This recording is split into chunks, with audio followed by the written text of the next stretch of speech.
Mesdames, Messieurs, bonsoir. Le candidat du SDF, le Social Democratic Front, pour la présidentielle de 2018, a présenté son programme mercredi à Douala.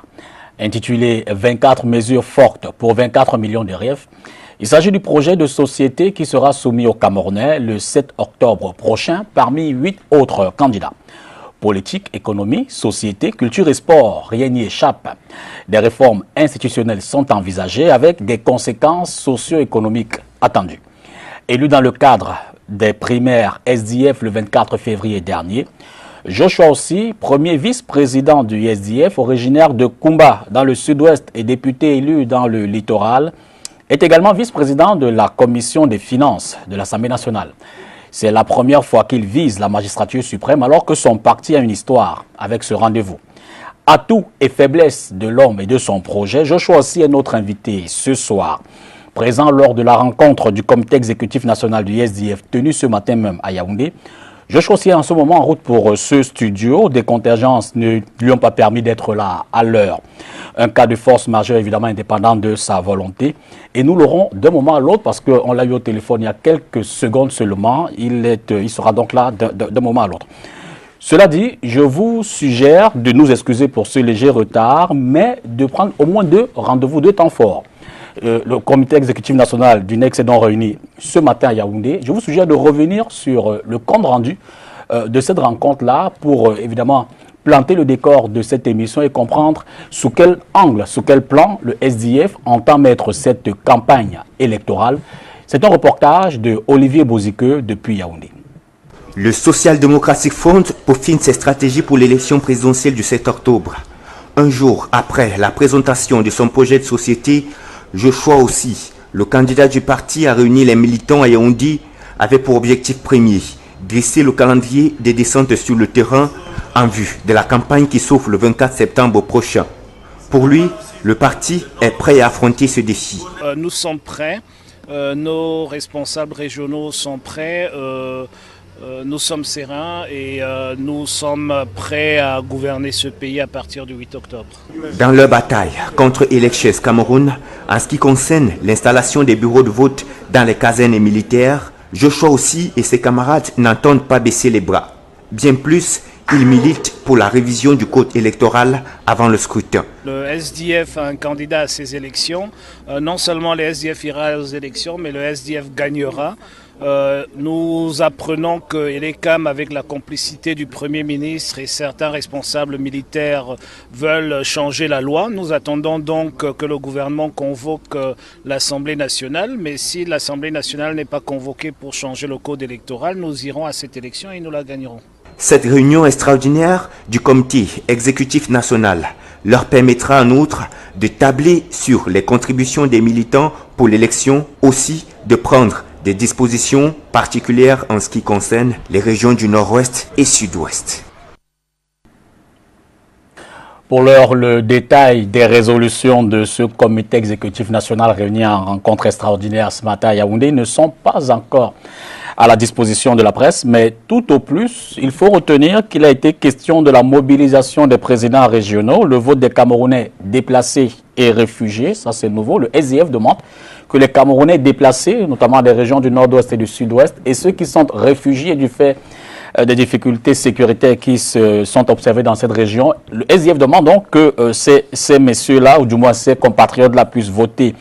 On a également parlé du chronogramme du déploiement du parti tout au long de cette campagne, de la mobilisation de tous les cadres et du financement de la dite campagne. Il est clair qu'au cours de nos réunions, de nos éditions d'information, nous reviendrons plus amplement sur les résolutions de ce NEC. Mais avant cette rencontre du NEC à Yaoundé, il y a eu hier, ici à Douala, mercredi, la présentation du programme de Joshua aussi. C'était devant la presse, devant la société civile, évidemment, à l'opinion nationale et internationale. Il était donc question non seulement de parler des 24 points essentiels qui sont comme la figure de ce projet-là, mais surtout de revenir en détail sur tous les autres éléments du projet de Joshua aussi. Je vous suggère à présent ce reportage de Léla Renganze qui nous en rend compte.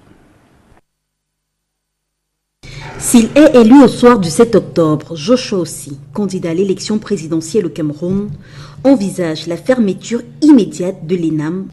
À côté de cette mesure figurent 24 autres dites fortes, entre autres, doubler le salaire des fonctionnaires pour lutter contre la corruption en les sortant de la précarité, créer un SMIC à 160 000 sur 5 ans en fermant les poches de dépenses inutiles de l'appareil étatique, instituer l'élection présidentielle à 2 tours, introduire une véritable couverture sanitaire au Cameroun, ou même encore mettre sur pied une réelle réforme foncière qui permette à chaque famille camerounaise d'avoir un titre foncier.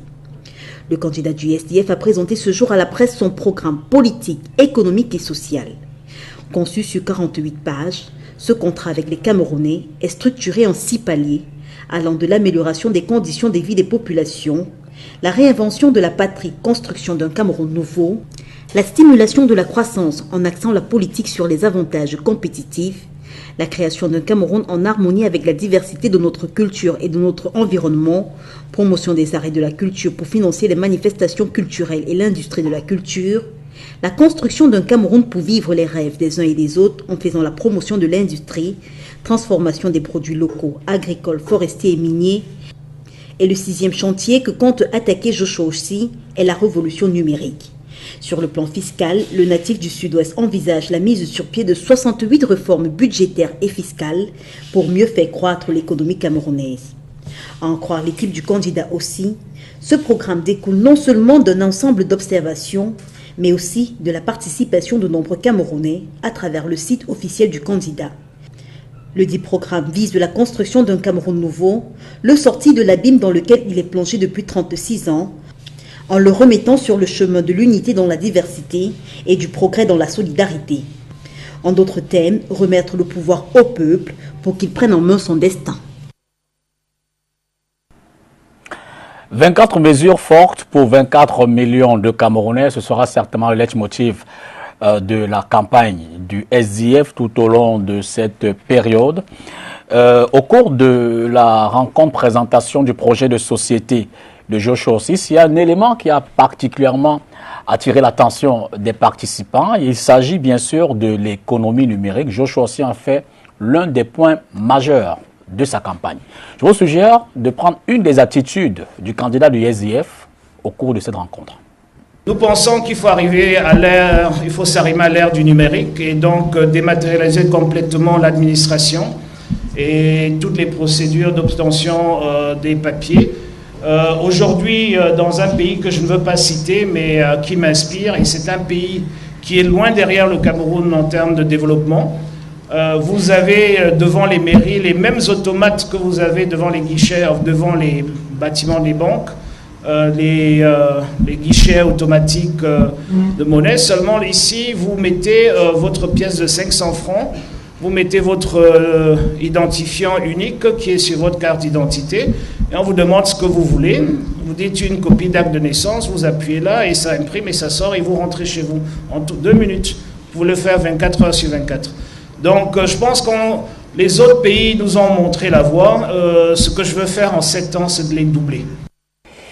Évidemment, plus que le temps n'a pas permis à tous les Joshua Ossi et tous les participants d'aller dans les détails de ce projet de société. Je vous le rappelle, nous l'avons reçu. Il comporte 76 pages à décrypter tout au long de cette période de pré-campagne, mais également tout au long de la campagne, jusqu'au 6 octobre, puisque les candidats vont plutôt avoir les électeurs face à eux le 7 octobre.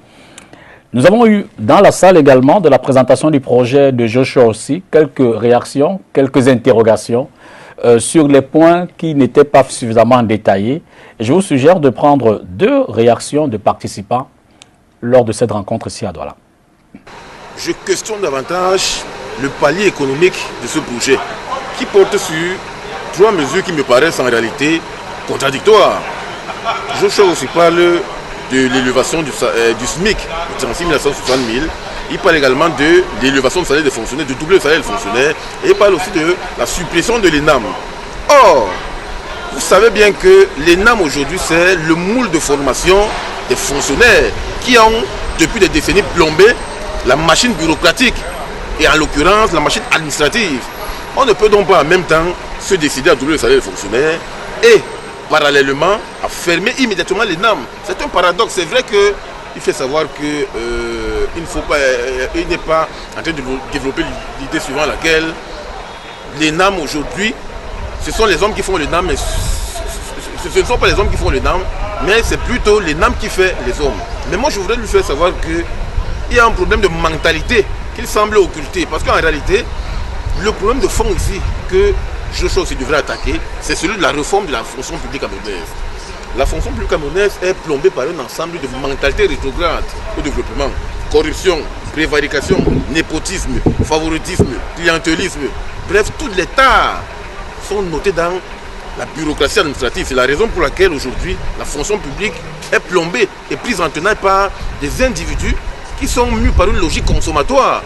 C'est pour ça que la fonction publique au Cameroun est focalisée sur la consommation et non pas sur la production. Victor Essotiki, secrétaire général du groupement des startups numériques du Cameroun. Le programme du président Joshi, c'est un programme ambitieux, un programme de réforme, un programme de valeur ajoutée, un programme de croissance. Mais c'est surtout un programme de cohésion et qui remet la dignité, l'homme à la dignité. La dignité camerounaise, aujourd'hui, elle est un peu édulcorée. Donc c'est ce que j'ai retenu grosso modo, mais j'ai surtout aimé le point, l'axe sur l'économie numérique, le e-government qui va permettre à chaque Camerounais d'avoir par exemple un visa n'importe où il se trouve du Cameroun, bien demander à un ami de faire le e-visa. Aujourd'hui c'est difficile, il faut la paperasse, il faut de l'administration, les impôts, la réforme foncière, tout ça avec le e-government ça va s'améliorer. Mais surtout, le président Joshi nous a rassuré sur le fonds spécial de soutien à l'économie numérique qui va permettre de créer tout l'écosystème, c'est-à-dire permettre à ce que les écoles forment effectivement les acteurs des technologies de demain, qu'il y ait des incubateurs, ceux qui accueillent, ceux qui créent, ceux qui ont des idées pour les maturer ou bien maturer les projets, et évidemment les accélérateurs, ceux qui permettent de commencer à faire les prototypes et de commencer à avoir des petits financements pour développer leurs projets et des fonds de développement effectivement de projets. Donc sur ce plan-là, le président Joshi nous a montré que ce n'était pas juste du maquillage, parce qu'aujourd'hui tout le monde, l'économie numérique est à la mode et les politiciens parlent de l'économie numérique sans substance. On en parle beaucoup, on en parlera encore énormément tout au long des prochains jours. 24 mesures fortes pour 24 millions de rêves. De quoi est-il véritablement question? Essayons de parcourir les mesures que propose le projet de société de Joshua aussi. Forme de l'État fédéral calqué sur les 10 régions actuelles. Création d'un SMIC à 160 000 francs CFA sur 5 ans pour soutenir la consommation. Doublement du salaire des fonctionnaires sur 5 ans, réforme foncière, une famille, un titre foncier, supprimer les loyers d'avance et régulariser la relation bailleur-locataire, introduire des incitations indexées sur la pénibilité pour les fonctionnaires en zone rurale et en zone difficile pour lutter contre l'absentéisme et l'abandon des postes. Mettre en place une loi d'orientation sur le contenu local et l'imposer dès la première année dans la commande publique, gratuité des consultations et soins pré- et post-natales jusqu'à l'âge de 2 ans, ainsi que pour l'accouchement, même par césarienne. Introduction d'une couverture santé de base à hauteur de 500 000 francs CFA par ménage et par an pour une prime de 1 000 francs CFA par personne et par mois.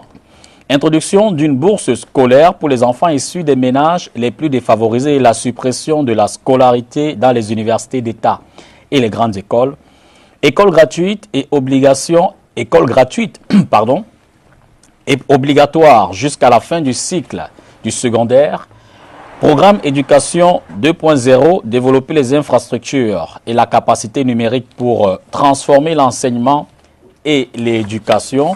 Fermeture de l'ENAM, suppression des contrôles routiers fixes, intégration des comités de vigilance actifs dans la partie septentrionale dans les forces de l'ordre, élection présidentielle à 2 tours avec un bulletin unique pour un mandat de 5 ans renouvelable une fois, mise en place d'une conférence nationale vérité, réconciliation et réparation ainsi que d'un programme de désarmement, de démobilisation et de réinsertion, délocalisation du chef-lieu de la région du centre dans une autre localité de la région du centre, promotion promouvoir l'implantation de certaines administrations et services publics dans leur centre d'intérêt, établir notre souveraineté monétaire, réduire la taille du gouvernement à un maximum de 20 départements ministériels, activement promouvoir le projet Transaqua pour approvisionner le bassin du lac Tchad en eau pour le faire renaître, faciliter, renforcer l'accès en eau potable des populations et développer l'agriculture, instaurer un service national universel pour la jeunesse et enfin sur les 24 points,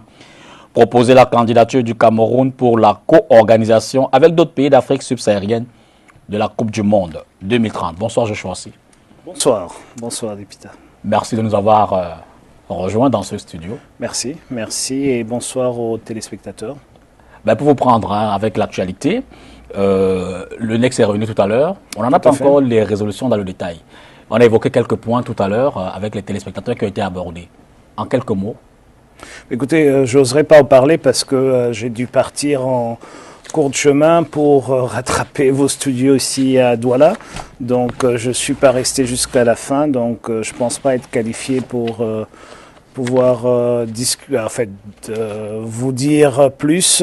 Vous savez, les résolutions se décident à la fin d'une réunion. Quand on part avant la fin, je pense qu'on n'est pas la personne indiquée pour venir en parler. Et puis vous savez, j'étais en route, donc je devais être ici à l'heure et donc j'avais pas de communication et donc je n'ai pas eu les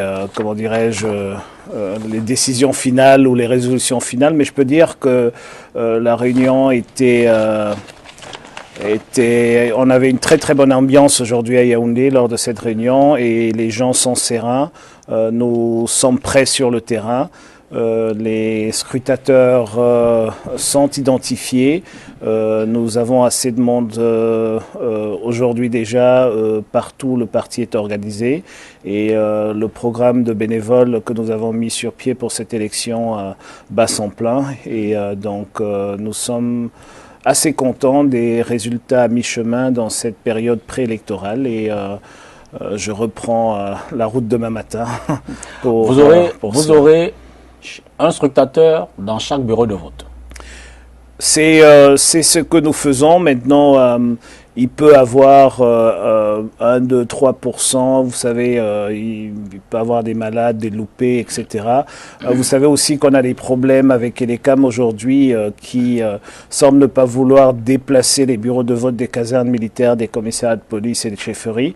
Et donc, vous savez, si on pose des bureaux de vote dans ces lieux, c'est justement pour rendre le travail des partis politiques et la démocratie impossible. Nous avons mis sur pied une commission qui est en charge d'essayer de ramener les CAM à la raison et de leur demander de rendre, en fait, de respecter la loi qui dit tout simplement que les bureaux de vote doivent être dans des lieux publics. Et nous espérons que ça va arriver, mais si ça n'arrive pas, on pourrait éventuellement avoir des problèmes à ce niveau. Mais je ne pense pas que ces problèmes aujourd'hui, tels qu'ils se présentent, sont de nature à nous décourager. Et donc, nous lançons comme prévu la formation de nos scrutateurs dès le mois de septembre. Et nous sommes sereins. Nos présidents régionaux sont en place, les équipes sont mobilisées, tout le monde travaille pour cette élection. Venons-en donc au protocole qui a été retenu pour ce soir. Si au soir du 7 octobre, du moins, lors de la proclamation des résultats, le président de la Cour constitutionnelle Clément Tangana déclare Paul Biya vainqueur, que diriez-vous aux Camerounais? Quel message enverrez-vous? Serez-vous rassurant? Reconnaîtrez-vous la victoire de votre adversaire? Quel sera le premier signal de Joshua Ossi à ce moment-là?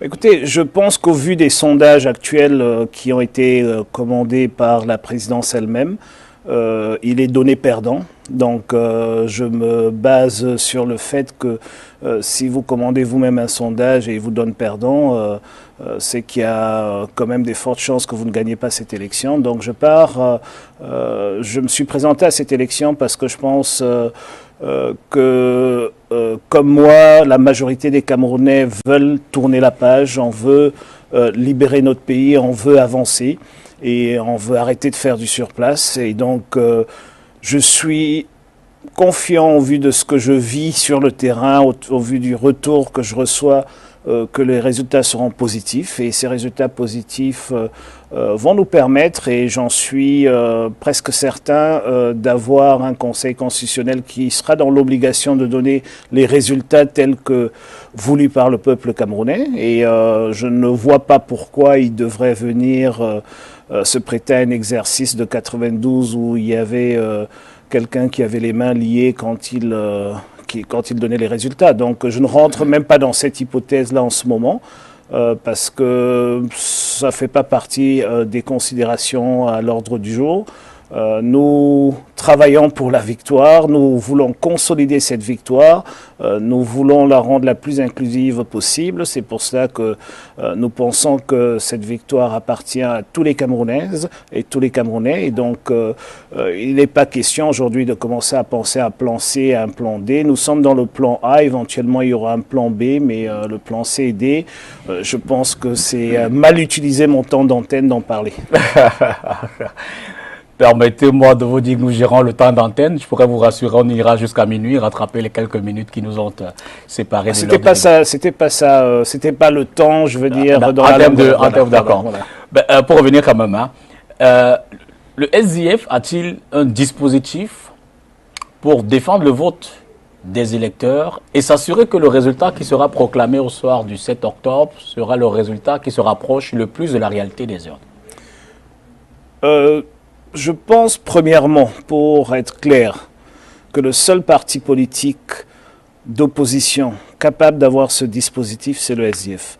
Donc déjà, pour tous les électeurs qui pensent éventuellement, dans l'absolu, vouloir voter utile, il est évident qu'il faut travailler avec le parti politique qui a cette expérience, qui est présent partout de façon structurée, pas présent partout parce qu'on fait croire qu'on est présent, mais vraiment présent sur le terrain, avec des cadres locaux, etc. Et ce n'est qu'à travers cela qu'on arrive à imposer, les résultats de sortie des urnes. Et donc, il faut comprendre que nous sommes dans une logique de continuité, c'est-à-dire que nous accumulons l'expérience élection après élection, et cette expérience aujourd'hui nous permet d'être serein, de dire qu'il y a très peu de moyens pour que Elecam, le Conseil constitutionnel ou le candidat BIA arrive à voler la victoire des Camerounais. Nous savons ce que nous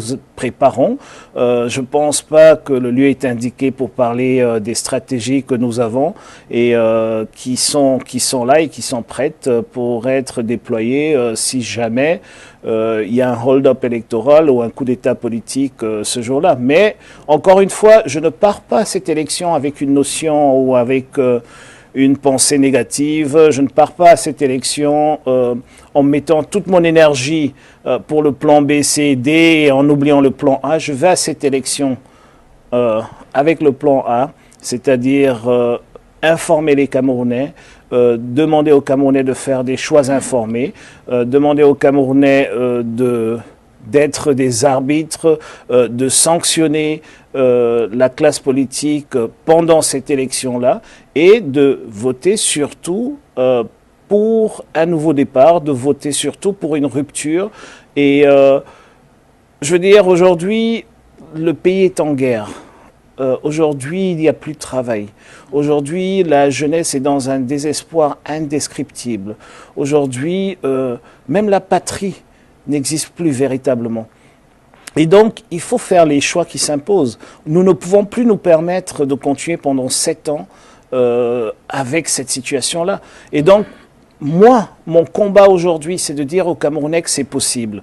Et voyez-vous, si je viens aux antennes de STV pour parler de pourquoi ça serait éventuellement pas possible, alors je sors un peu de mon combat. Mon combat, c'est de dire aux Camerounais, c'est possible, allez voter, nous pouvons gagner, nous allons gagner, cette élection est la nôtre, nous allons tourner la page, il ne s'agit pas de venir... et de, comment dirais-je,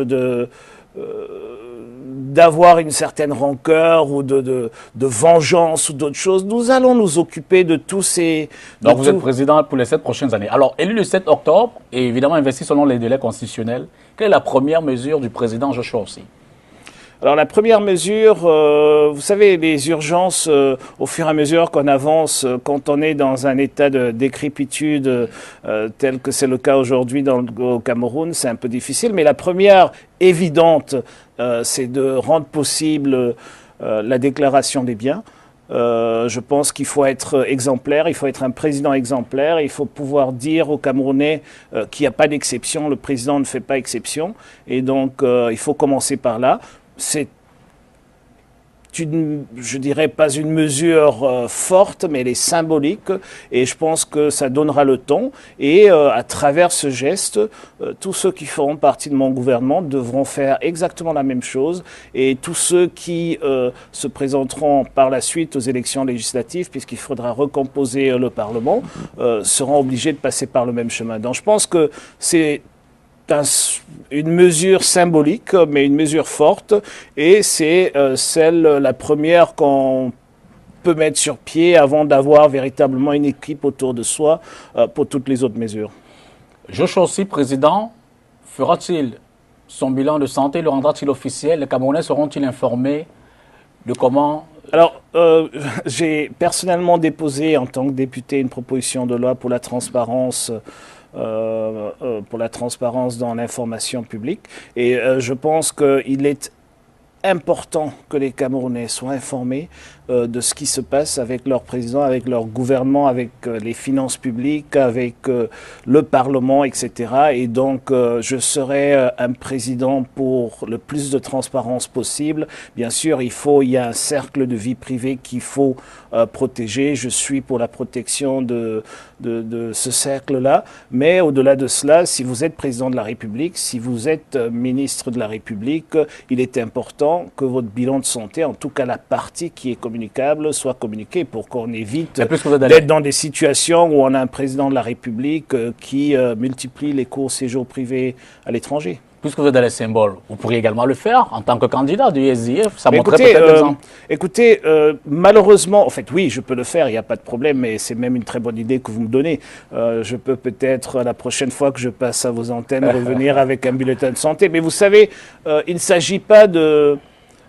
comment dirais-je, de présenter un document qui pourrait être falsifié ou qui pourrait être fait par un médecin complaisant, etc. Il s'agit de mettre sur pied des systèmes, de faire en sorte que la transparence soit institutionnelle, c'est-à-dire qu'on a un médecin auquel on doit rendre compte qui est celui qui a été choisi par le Parlement ou alors par... la Cour suprême, ou j'en sais, ou par l'ordre des médecins eux-mêmes, qui est le médecin attitré pour faire ce bulletin de santé. Parce que si moi je choisis mon médecin de famille ou mon camarade de classe médecin pour le faire, voyez-vous, ça serait déjà faussé. Mais ce que je voulais dire par rapport aux candidatures, c'est que ce qui échappe à beaucoup de Camerounais, c'est qu'à la dernière élection présidentielle, avant le code électoral, les candidats à la présidentielle étaient obligés d'avoir un bulletin, c'est-à-dire un certificat médical pour être candidat. Ça faisait partie du dossier. On l'a soutiré dans le code électoral. Cette disposition-là n'existe plus et vous savez très bien pourquoi. Ce n'est pas l'opposition qui a fait le code électoral. Alors, prévu pour se faire, à la fin de ce mois d'août d'ailleurs, l'Assemblée générale des anglophones, la All Anglophone Conference, a été reportée au mois de novembre prochain. Alors, si l'on s'en tient des délais de vos prévisions de champion à la prochaine élection présidentielle, vous serez donc déjà investi. Le gouvernement actuel s'est montré méfiant vis-à-vis de ces assises-là. Vous, président de la République, irez-vous personnellement à l'Assemblée générale des anglophones porter le message de l'État à l'égard de ceux-là qui contribuent, recherchent le dialogue, la paix et la sécurité dans ces régions? Premièrement, je serai un président en contact des populations, de toutes les forces vives de la nation. Je serai un président à l'écoute et je ne mettrai de côté aucune initiative qui peut améliorer le quotidien des citoyens. Aucune. Et ça ne veut pas dire qu'on va tout accepter, ça ne veut pas dire qu'il y aura une tolérance indescriptible ou du laisser-faire, etc. Mais tout ce que je veux dire, c'est que il faut être dans une disposition de comprendre que vous êtes le président de la République de 24 millions de Camerounais, 20 millions ici, 4 millions ailleurs, mais vous n'avez pas le monopole de la raison, vous n'avez pas le monopole de la compréhension des choses, et donc ce n'est qu'en laissant les gens discuter, cette liberté individuelle, cette liberté d'association, de laisser les gens parler, de s'exprimer, que vous pouvez bâtir réellement une nation. Et on a besoin de ça. Aujourd'hui, le Cameroun, ce qui manque au Cameroun fondamentalement, c'est le fait, ce chantier, je veux dire, c'est de passer d'un pays à une nation. Et pour ça, le prochain président que je serai, je mettrai toute mon énergie, je mettrai toute ma force et mon temps là-dedans pour faire en sorte que finalement, qu'un enfant du nord, du sud, de l'est, du sud-ouest, nord-ouest, du centre, etc., pourra sans hésitation vous dire qu'est-ce que c'est que d'être Camerounais et pourquoi est-ce que ce projet commun qu'on a de bâtir cette nation est si important. Et ça, on ne peut pas y arriver en ayant des slogans creux de un Cameroun un et indivisible. On ne peut pas y arriver en essayant d'imposer une seule vision. On peut qu'y arriver quand on discute, quand on écoute et quand on laisse les gens venir avec les idées, les bonnes, les mauvaises, etc. Les organisateurs de ces assises, le cardinal Christian Toumi, le docteur Simon Monzou et tous ceux qui ont contribué, que ce soit les religieux et la société civile, entendent faire asseoir toutes les parties prenantes, y compris ceux-là qui ont pris les armes. Joshua aussi, président de la République, s'assirait devant Sisikou Ayok Tabé pour discuter de ces questions-là? Alors, premièrement, j'aimerais dire ici que dès que cette idée a surgi, je suis allé personnellement rencontrer le cardinal. C'est un leader religieux, spirituel d'ailleurs, pour qui j'ai énormément de respect. Et il m'a expliqué sa démarche que j'épouse entièrement et que je soutiens entièrement. Et je pense que c'est très courageux de sa part de prendre cette position et ça démontre à merveille l'amour qu'il a pour ce pays et la compréhension profonde qu'il a des différentes tensions qui existent et du contentieux historique de ce pays que malheureusement beaucoup à Yaoundé n'ont pas. Et ceci dit, la chance de cette rencontre, c'est qu'ils n'auront plus affaire au Yaoundé d'aujourd'hui, mais au Yaoundé de demain. Et ce Yaoundé de demain que j'incarnerai, Monsieur Dipita, je ne tolérerai pas qu'il y ait un seul prisonnier politique dans les geôles camerounaises en tant que président de la République.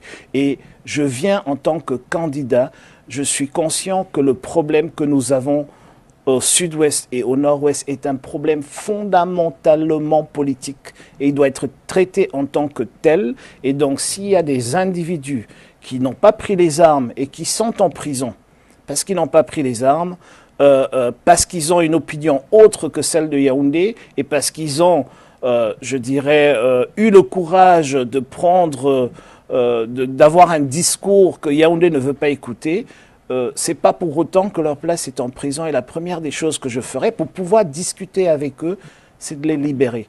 C'est de pouvoir se dire et se bomber le torse qu'on est dans un pays de liberté, de respect des droits de l'homme et que personne ne sera en prison parce qu'il ne pense pas exactement ce que moi, président de la République, je pense. Alors, au cours de cette campagne, on le sait, il y a les zones, notamment dans le nord-ouest et le sud-ouest, qui sont en proie aux affrontements. Comptez-vous vous rendre, par exemple, dans des localités comme Essou, Bali, Batibo, Manfé, Kondo-Titi, Mouya, durant votre campagne, des zones dont on sait que la tension est encore dense et intense? Votre seule présence là-bas pourrait-elle peut-être pas faire cesser le feu, mais pourrait-elle atténuer ceux-là qui sont de revanchards?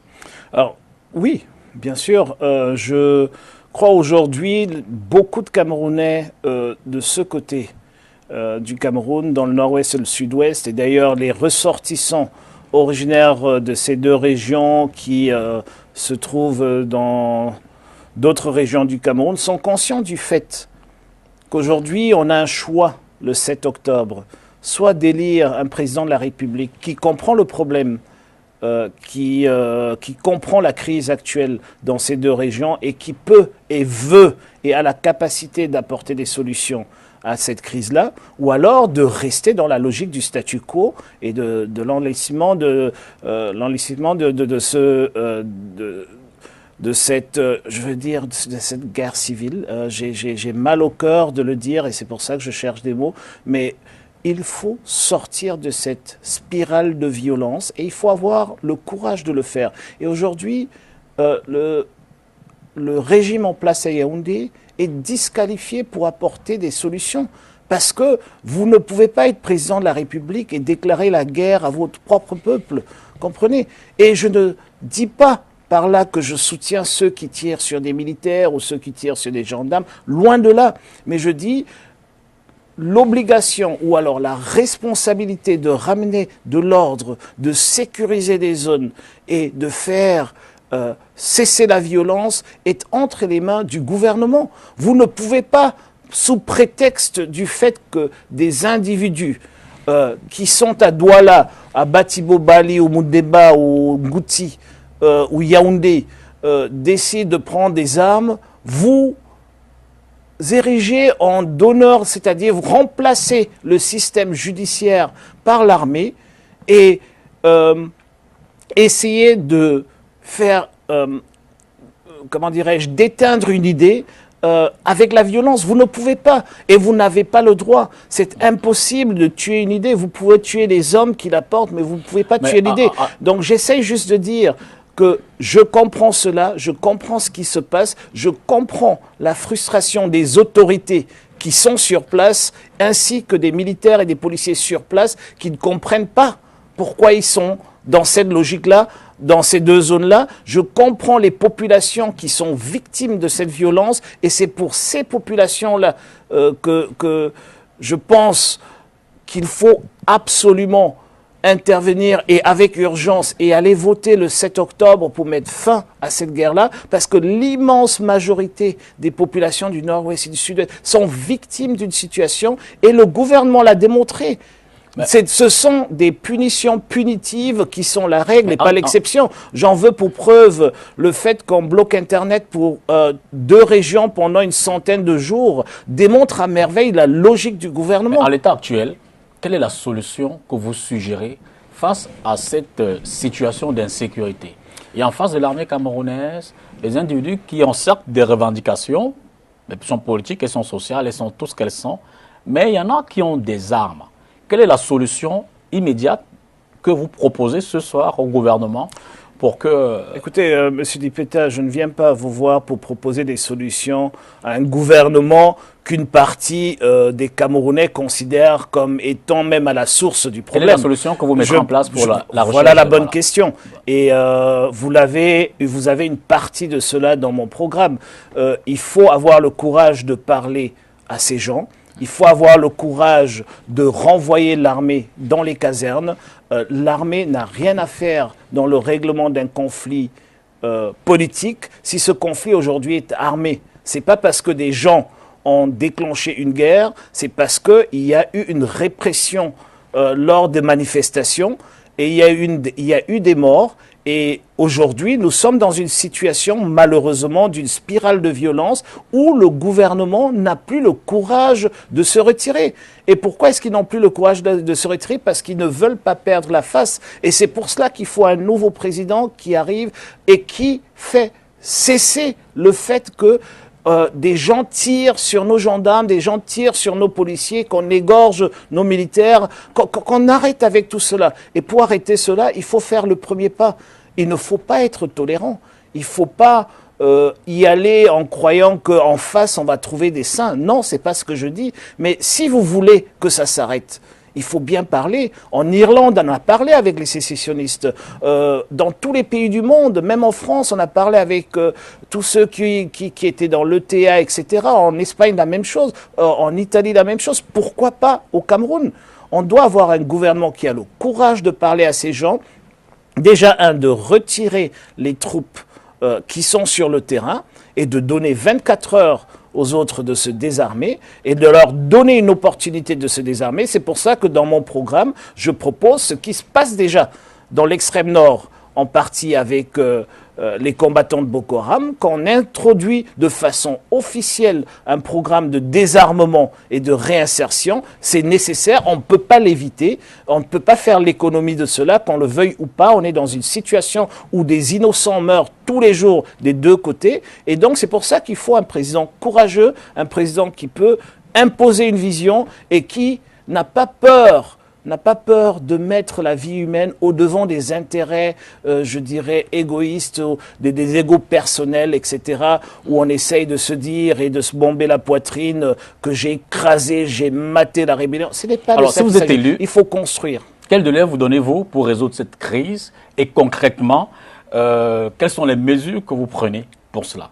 Écoutez, déjà, les délais dépendront des instruments institutionnels à ma portée. Vous savez, pour parler, vous pouvez parler aux gens, mais il faut déjà, quand vous êtes élu, mettre sur pied votre gouvernement. Ensuite, vous savez que le pays est en faillite. Il faut remettre à flot les caisses le plus vite possible. Pendant ce temps-là, il faut discuter avec tous ces gens-là. La première des choses, c'est de cesser la violence. Je ne cesse de le dire. Il faut arrêter avec cette violence, le fait que des Camerounais tirent sur d'autres Camerounais des deux côtés du problème. Il faut arrêter avec cela. Il faut avoir le courage de s'interposer, d'imposer un cessez-le-feu. La seule façon de le faire, c'est de retirer les troupes, renforcer la police et la sécurité, travailler avec les populations locales de façon collaborative et non comme si on était une administration d'occupation, mais plutôt une administration de participation et de trouver des solutions village par village, région par région, parce que vous savez, ce n'est pas un seul problème. Vous savez, aujourd'hui, il y a plusieurs groupes. Vous savez, aujourd'hui, la façon dont le problème est vécu, par exemple, à Batibo, n'est pas égale à la façon que c'est vécu, par exemple, dans une grande ville comme Kumba. Donc, il faut aller point par point, et ça peut prendre un peu de temps, mais la première des choses qu'il faut faire, et dans les jours qui suivent, c'est de cesser déjà la violence, qu'on reste d'accord d'être en désaccord avec l'essentiel, mais qu'on arrête de se tirer dessus, qu'on arrête d'égorger les gens de part et d'autre, et qu'on commence à trouver un dispositif et des ponts, créer des ponts et des liens. Et d'ailleurs, cette conférence du cardinal Toumi sera la bienvenue, et je me réjouis qu'elle se passera quand je serai président de la République, et que cette conférence, par exemple, sera une passerelle, un pont pour essayer, pour travailler pour que eux, je dis eux, qui puissent essayer d'apporter un début de dialogue dans lequel le gouvernement pourra apporter son propre dispositif pour imposer finalement un dialogue pour sortir de cette crise. Vous savez, moi, je me donne un maximum de 100 jours, 100 jours pour que la situation conflictuelle dans le sud-ouest et le nord-ouest soit du passé. Alors, maintenant, je ne dis pas qu'on va résoudre le contentieux historique en 100 jours, encore moins qu'on pourra répondre à toutes les demandes du gouvernement d'un côté, les demandes de ceux qui ont pris les armes de l'autre côté en 100 jours, c'est pas ce que je dis. Mais en tout cas, M. Dipita Tongo pourra aller en villégiature dans le Ndiane et à Batibo. La sérénité en 100 jours. C'est ce qu'il faut. Alors, on le sait, hein, non pas que le SDF est cantonné, mais on sait que le nord-ouest et le sud-ouest constituent quand même un fort potentiel d'électeurs favorables au SDF. Si le 7 octobre, la situation ne s'est pas relativement apaisée, n'avez-vous pas de crainte quant à ce que les conditions ne soient pas réellement réunies pour que cela vote et que vous n'ayez pas suffisamment de voix dans ces régions-là? Monsieur Dipita, je vous rassure qu'au soir du 7 octobre, vous aurez le résultat que vous-même vous espérez pour les Camerounais. Je vous rassure que les populations du sud-ouest et du nord-ouest ne se laisseront pas faire. Elles ne se laisseront pas faire des deux côtés de cette violence. Elles ne laisseront pas le gouvernement imposer ce qu'ils essayent de faire aujourd'hui, parce que cette deuxième marginalisation que le gouvernement essaye d'imposer dans le nord-ouest et le sud-ouest est inacceptable, où ils essayent de créer des centres de vote en demandant à des mamans de marcher sur 26 km pour venir voter parce qu'ils ont peur d'ouvrir des bureaux de vote là où ces bureaux de vote doivent être. La loi n'autorise pas Elecam de déplacer des bureaux de vote. Si la sécurité n'est pas garantie par l'État et que les citoyens camerounais ne peuvent pas voter librement, alors dans ce cas-là, le gouvernement camerounais est dans l'incapacité d'organiser des élections de façon en respectant le calendrier constitutionnel. Et cela veut dire, si on doit rétablir l'ordre constitutionnel, ça demande la démission du président de la République. Alors s'il ne veut pas démissionner et partir par la petite porte, il a intérêt à organiser les élections telles que prévues par la loi. Et c'est ce qui se passera. Nous avons demandé au gouvernement camerounais, nous avons demandé à Elecam, et c'était la raison d'être de notre réunion aujourd'hui à Yaoundé, de mettre sur pied des conditions et de respecter les instruments internationaux dont le Cameroun fait partie, que le Cameroun a ratifié, pour faire en sorte que les déplacés, ceux qui ont fui la violence, pas seulement ceux qui sont dans les forêts et qui se cachent, qui sont difficiles à atteindre, mais ceux qui sont ici avec nous, M. Dipita Douala, ceux qui sont à Yaoundé, ceux qui sont à Bafoussam, ceux qui sont même à Bamenda, Bouéa, qui sont dans les centres, des agglomérations où il y a plus ou moins de violence, ces gens doivent, s'ils sont inscrits sur la liste électorale, doivent avoir le droit de voter. Et ce que nous avons dit, c'est des dispositions qui ont été prises au Mali pour l'élection, des dispositions qui ont été prises dans plusieurs pays, notamment au Nigeria, lors des dernières élections présidentielles avec Boko Haram, c'est que ces personnes inscrites sur les listes électorales doivent pouvoir bénéficier des dispositions du code électoral qui se réfèrent aux employés qui ont été mutés pendant la période où le registre électoral ou la liste électorale est fermée, c'est-à-dire après la convocation du corps électoral. Ces gens doivent avoir le droit d'aller au bureau communal d'Elecam, à l'antenne communale d'Elecam, de demander de voter dans un autre bureau de vote. Et Elecam, tout ce qu'Elecam et le gouvernement camerounais, avec les partis politiques qui participent à cette élection, tout ce que nous devons faire, c'est de décider quels sont les départements qui donnent droit à ces dispositions-là. Et moi, si vous me demandez, c'est très simple. Il y a le Logon Echari, le Mayo Sava, le Mayo Tsanaga, et puis ensuite, donc, Boyo, la Momo, le Diane et tout ça. Et on ne peut pas faire l'économie de cela. Parce qu'on ne peut pas se permettre, le soir du 7 octobre, de vivre ou de laisser faire une deuxième marginalisation de toutes ces populations. Ça sera catastrophique pour ce pays. Alors, et donc, je ne me base pas sur le fait que le SDF est un fief à gauche ou à droite. D'ailleurs, M. Dipita, c'est bien dommage qu'on le pense ainsi, parce que quand on regarde ce qui se passe réellement dans le nord-ouest et le sud-ouest, c'est que ces populations n'ont pas pu choisir, surtout dans le cas du sud-ouest, n'ont pas pu librement choisir leurs représentants. N'oubliez pas que dans tout le sud-ouest, nous n'avons qu'un seul député. Donc vous ne pouvez pas dire que c'est un fief pour nous. Et pourquoi est-ce que la RDPC a eu la majorité de tous les places, de tous les sièges à la députation dans le sud-ouest, par exemple, et dans le nord-ouest, ils ont presque la moitié. C'est tout simplement parce qu'ils ont trouvé des voies et moyens, déjà pour faire du gerrymandering, c'est-à-dire un découpage électoral qui n'est pas sincère, avec des circonscriptions spéciales, par exemple. Vous savez peut-être pas, mais je veux vous dire, aujourd'hui, la ville de Bamenda et de Bali, la première ville du nord-ouest, la capitale, le chef-lieu de la région, et une des plus grandes villes du nord-ouest, les deux ensemble n'ont qu'un seul député. Et ça fait, c'est le résultat de tout ça, c'est ce que nous voyons dans cette crise, oui. Vous prenez un État fédéral composé de 10 États fédérés, avec des gouvernants des gouvernants exclusivement élus. Donc vous entendez supprimer les sous-préfets, les préfets, les gouverneurs. Supprimer l'ENAM qui les produit aussi. On y arrive. Vous pouvez aller jusqu'au bout. On y arrive.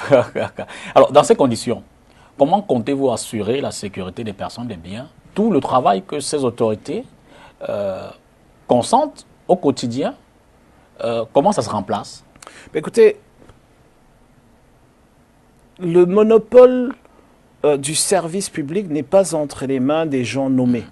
Au contraire, quand vous êtes nommé à un poste, vous n'avez pas, vous rendez compte à celui qui vous nomme et pas aux populations que vous servez.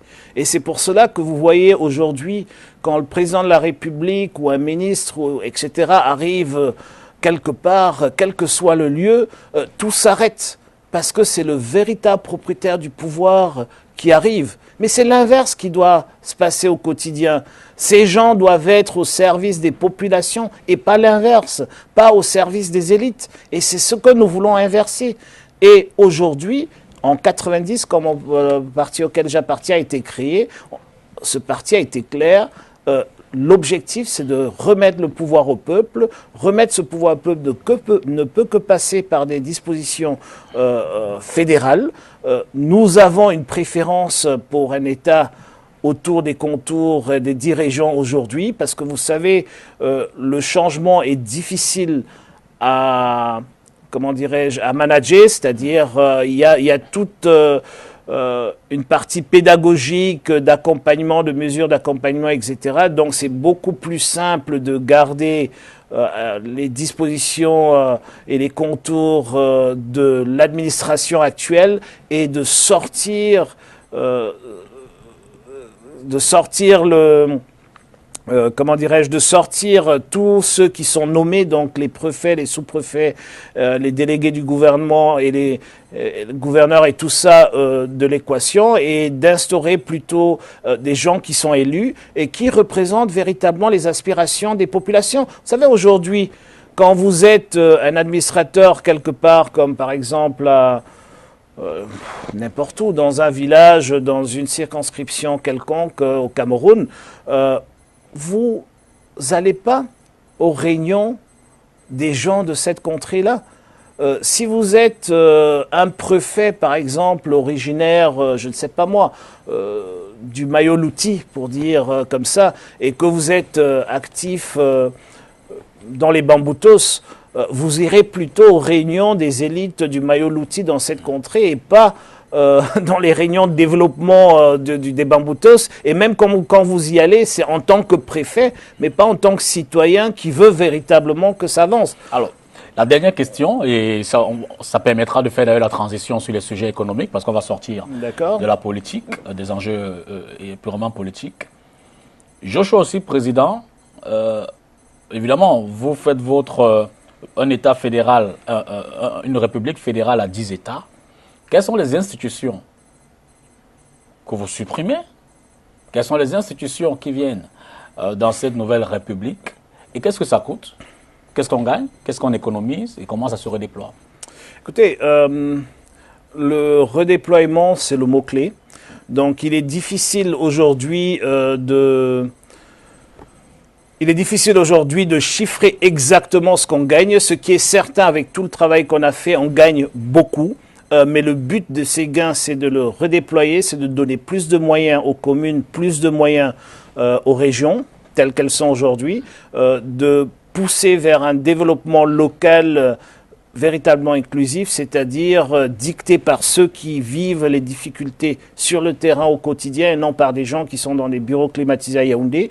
Et donc, cela nécessite des moyens. Donc, tous les gains occasionnés par ces changements-là seront reversés là, mais j'aimerais vous dire, par exemple, dans un dispositif avec un gouvernement fédéral fort, avec un système présidentiel fort, parce que c'est ce qu'il faut dans un dispositif fédéral, vous n'avez plus besoin, par exemple, d'un Premier ministre.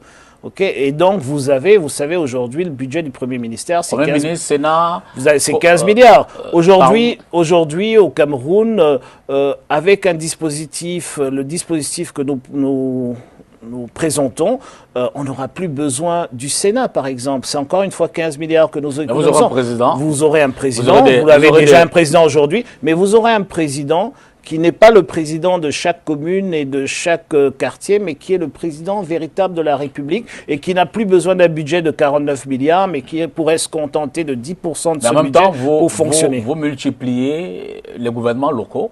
Bien sûr. Alors, ces gouvernements locaux, c'est ce que nous avons déjà aujourd'hui. Au niveau du fonctionnement et du coût, vous avez les délégations, vous avez tout un gouvernement. Il n'y a aucun département ministériel qui n'existe pas dans une région, et pire encore, qui est encore existant au niveau des départements et des fois même au niveau des communes. Donc, dans un dispositif fédéral, tout cela devient beaucoup plus efficace. Parce que si nous sommes ici dans la région du littoral, si vous avez un gouvernement local, un gouverneur élu dans le littoral qui veut véritablement développer le littoral, il n'a plus besoin de rentrer dans des considérations nationales et de seulement s'occuper de celui qu'il a nommé, mais plutôt des populations. Et si les populations dans le littoral disent qu'elles ne sont plus d'accord avec cette marginalisation que vivent les populations de la Sanaga-Maritime, par exemple, qui ont pratiquement pas de route à part l'axe lourd, qui n'a jamais été construite pour elles, mais plutôt pour relier Douala à Yaoundé, il va faire ce travail-là. Si vous avez un gouvernement local dans le littoral, vous aurez un département de la pêche beaucoup plus important que le département de la pêche. Vous dites que vous n'avez pas encore fait l'évaluation du monde. Non, je n'ai pas dit qu'on n'a pas fait. Je crois que même dans le programme politique, il y a des chiffres qu'ils ont présentés. Ce que je dis, c'est qu'il y a un arbitrage définitif à faire, c'est ce réajustement-là. Combien de plus est-ce que, en définitive, on met? Ce qui est évident, c'est que il y a des économies budgétaires à faire, des grandes coupes budgétaires, des grandes économies budgétaires. Ce qui est aussi évident, Monsieur Dipeta, c'est que le pays est à terre et il y a beaucoup de choses à faire, surtout au niveau local. Et ce que je suis en train de dire, c'est la réaffectation de ces économies budgétaires et leur orientation exacte, où est-ce qu'elles vont, qui n'ont pas encore été décidées. Et permettez-moi de prendre cette décision avec un gouvernement au complet, plutôt qu'avec une équipe de campagne et un parti politique. Alors, vous comptez doubler les salaires des fonctionnaires? Tout à fait. Ce qui va donc doubler la dépense de l'État en matière de solde? Non. Comment? Mais j'ai jamais dit que je doublais la dépense de l'État en matière de solde. Je dis je double les salaires des fonctionnaires. Comment ça se finance? D'où vient l'argent? Ben écoutez, vous savez aujourd'hui qu'il y a une déperdition financière budgétaire, de presque...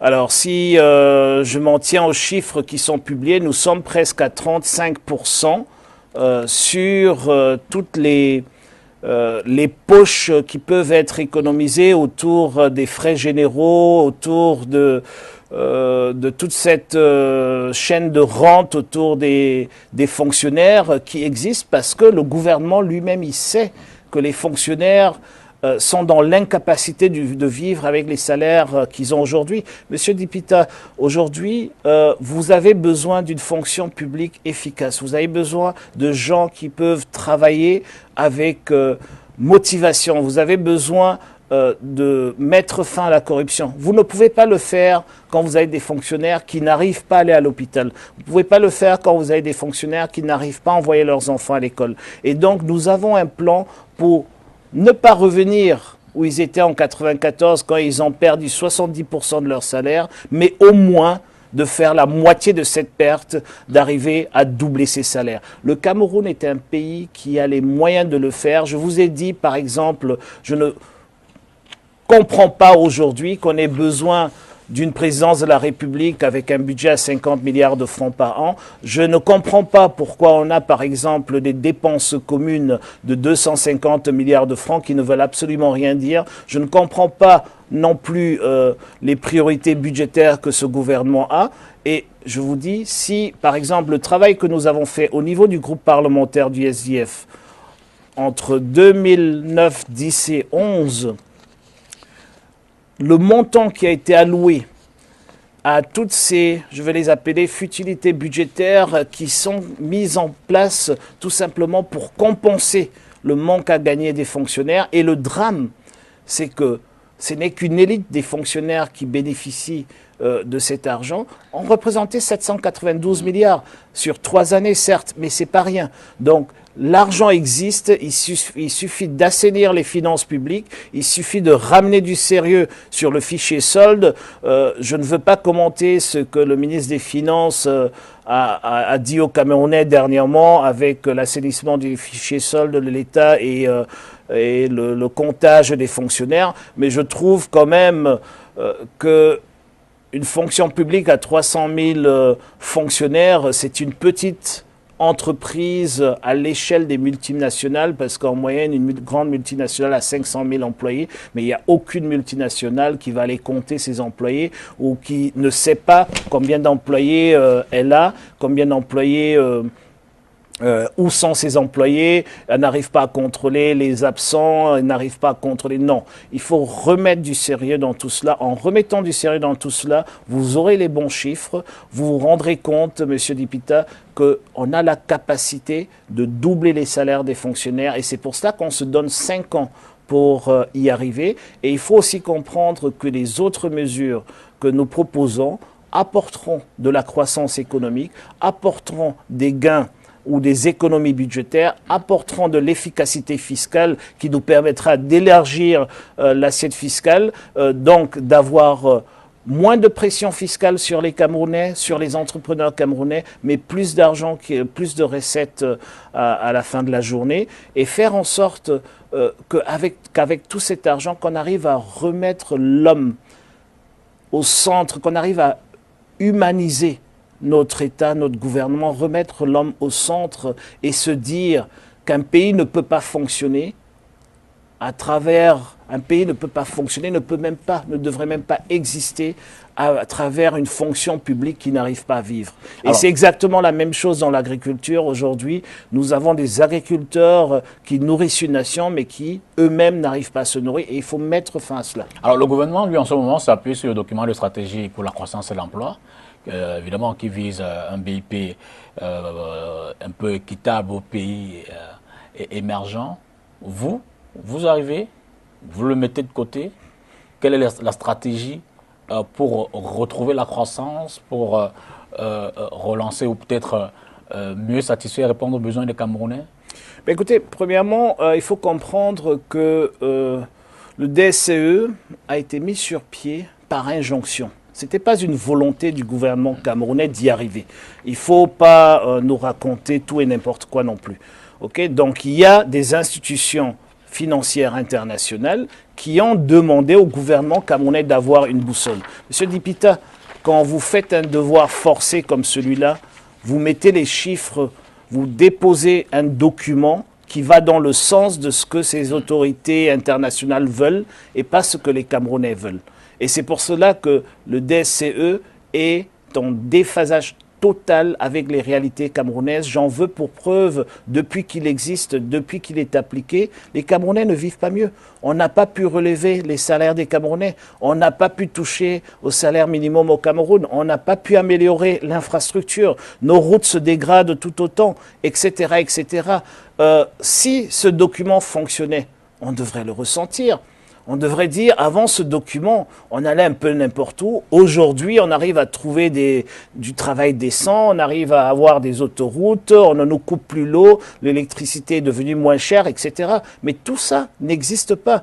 Donc, vous savez, le rôle d'un économiste, le rôle d'un gouvernement, le rôle de ce genre de document de stratégie, c'est justement pour améliorer le quotidien des Camerounais. Je veux bien qu'on ne ressente pas les effets d'une nouvelle stratégie au bout de 2-3 ans.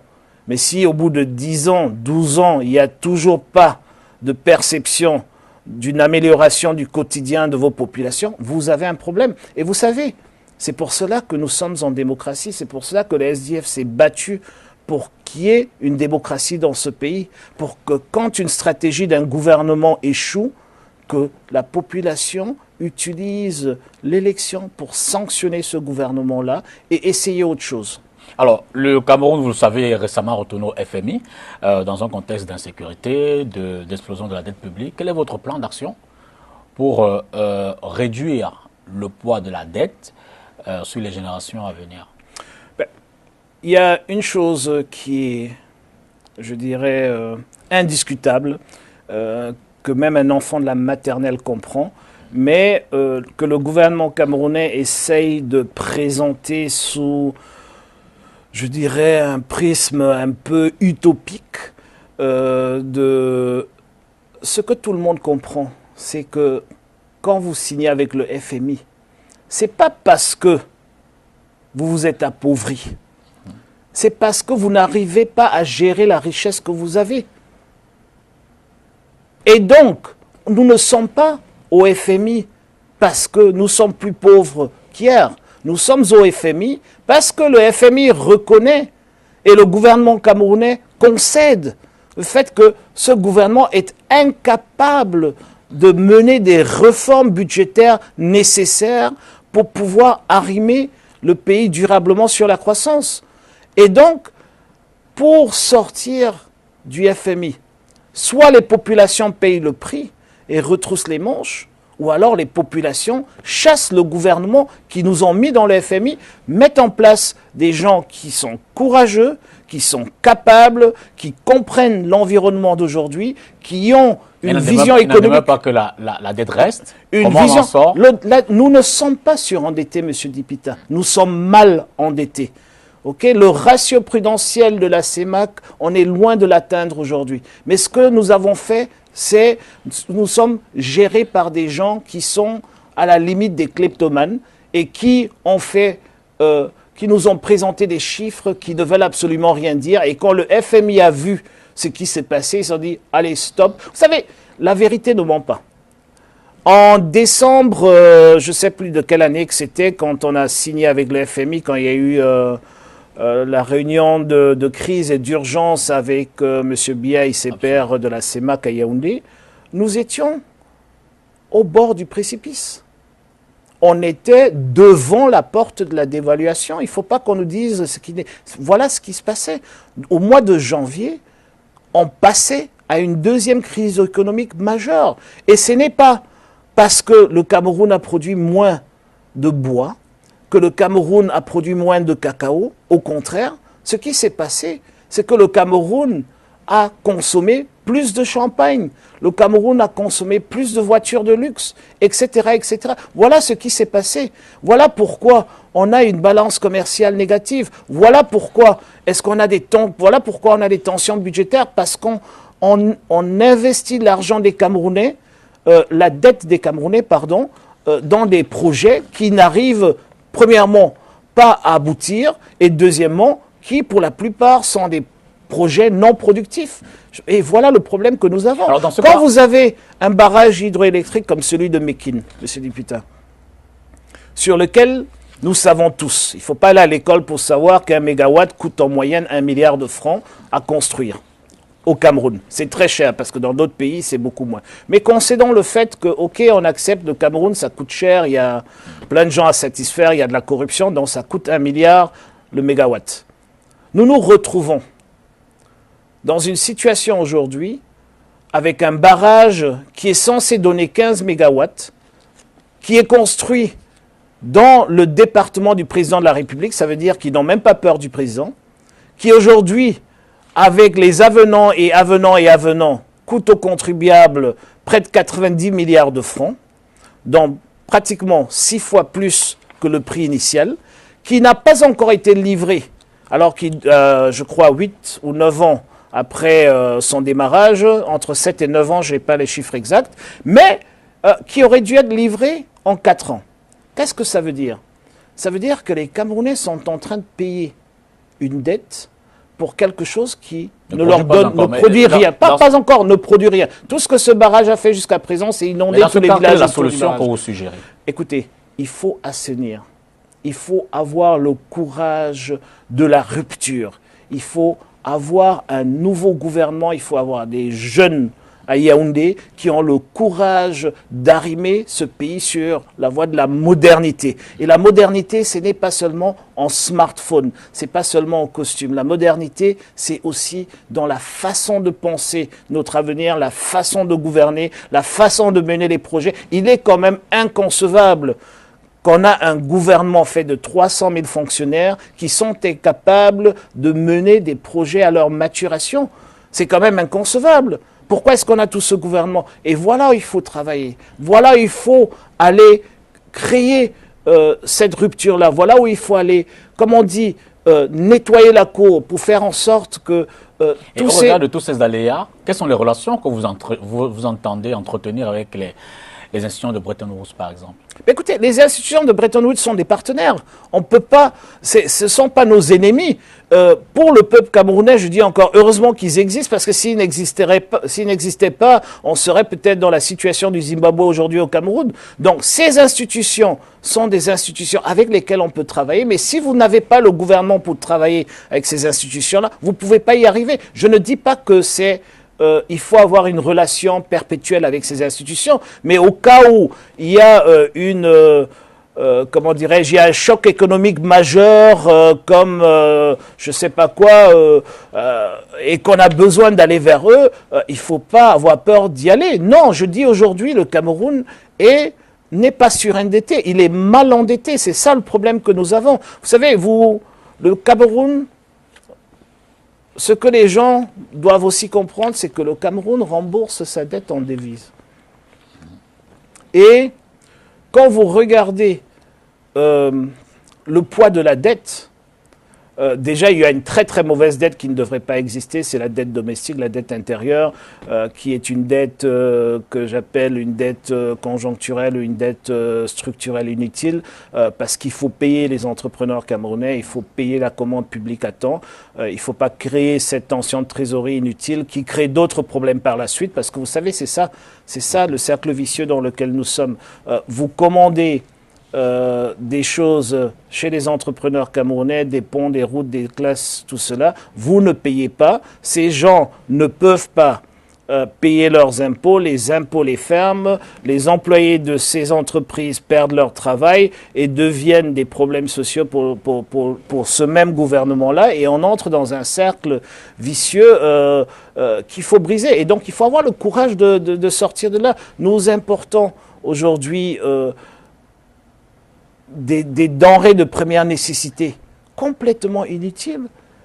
D'où vient-il aujourd'hui que le paysan camerounais vend son macabo ou son maïs pour aller acheter du pain pour ses enfants? Nous devrons avoir un gouvernement qui fait tout pour que le macabo et le maïs de ces agriculteurs aient pignon sur rue, aient sa place dans le marché local, etc., etc.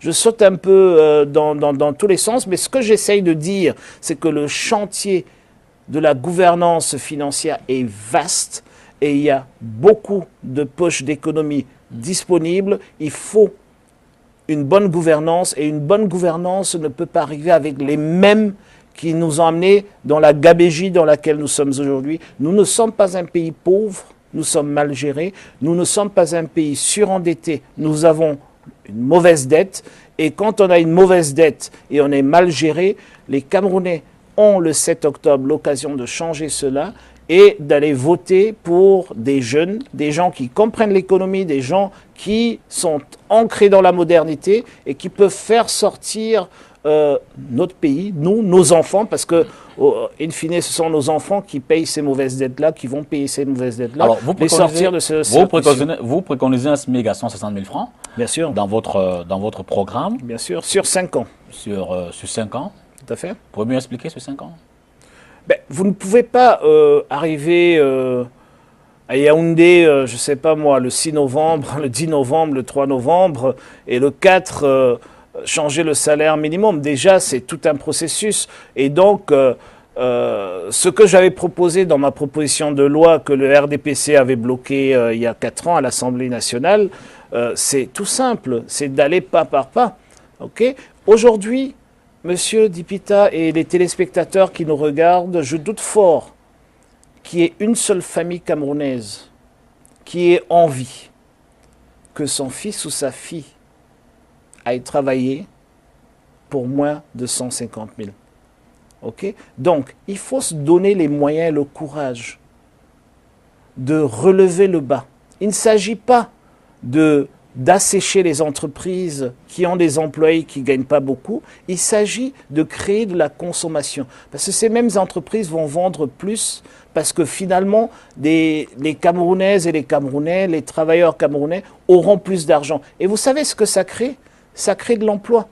Ça crée de l'emploi, pourquoi? Parce que ces gens qui gagnent aujourd'hui 36 000, 38 000 francs par mois sont marginalisés et vont au travail à pied, sont obligés d'avoir deux différents postes de travail, etc. pour s'en sortir. Et quand finalement, ils pourront avoir un travail avec lequel ils peuvent payer un petit loyer, avec lequel ils peuvent envoyer un enfant à l'école, finalement, ça permettra de stimuler la croissance en poussant la consommation, en créant d'autres emplois, etc. Parce qu'ils vont sortir de cette quarantaine socio-économique dans laquelle ils sont, qui n'arrive au fait où on tourne en rond, on n'arrive pas à s'en sortir, on passe de dette en dette en dette en dette et finalement on tombe dans le crime, des fois même malheureusement, à un travail plus ou moins décent, et je dis que c'est le minimum, plus ou moins décent, qui permet de créer une nouvelle classe de consommateurs qui permet de sortir les Camerounais, ces millions de Camerounais aujourd'hui qui sont en dessous du seuil de pauvreté de 2 $ par jour, pour en faire des citoyens à part égale qui peuvent jouir de tout ce que la vie nous offre et qui peuvent avoir un téléphone comme vous et moi, qui peuvent voyager comme vous et moi, peut-être pas dans l'abondance, mais au moins retrouver leur dignité. Et alors, pour redonner la dignité aux Camerounais, ça n'a pas de prix. Et je vous dis, et c'est ce qu'il faut comprendre, augmenter le salaire minimum, ce n'est pas un coût pour la société, c'est un gain, c'est un investissement. Mais l'augmentation de ce SMIC pourrait induire un alignement des autres salaires, notamment à la fonction publique. Je le souhaite. Et c'est pour ça qu'il faut doubler les salaires à la fonction publique. C'est pour ça qu'il faut mieux expliquer le financement de cette, écoutez, cette mesure. Vous l'avez très bien compris, donc je n'ai pas besoin de plus expliquer. Si vous l'avez compris, j'ose croire que vos téléspectateurs aussi. Mais j'aimerais juste ajouter à cela que le but, ce n'est pas de rendre les entreprises camerounaises moins compétitives. Au contraire, ça va peut-être au départ déstructurer un peu le marché. C'est normal, quand il y a des changements majeurs, il y a une déstructuration, il y a un petit prix. Mais quand la relance induite par cette nouvelle consommation sera en place, vous verrez des nouveaux emplois, vous verrez des nouvelles entreprises, etc. Je prends un exemple, Monsieur Dipita. On nous dit tous les jours, sur vos antennes et ailleurs, que la banane camerounaise est en crise, la banane camerounaise est non compétitive, etc., etc. C'est quoi la compétition de la banane camerounaise? Elle est guadeloupéenne, elle est martiniquaise, elle vient des dom-toms, elle vient de l'Union européenne. Le voyage de cette banane, c'est le double en kilomètres et en temps du voyage de la banane camerounaise. Les employés des plantations, des mêmes entreprises présentes au Cameroun, ont des salaires garantis au niveau des minima de l'Union européenne dans ces pays-là. D'où vient-il que notre banane, avec des employés à Tiko, à Njombe, à Penja, qui sont au SMIC actuel, qui vivent dans des conditions détestables, d'où vient-il que ces entreprises n'arrivent pas à être compétitives par rapport à ces autres entreprises où les employés sont payés, je ne veux pas dire 10 fois mieux que ceux du Cameroun, mais pas loin de là. D'où vient-il?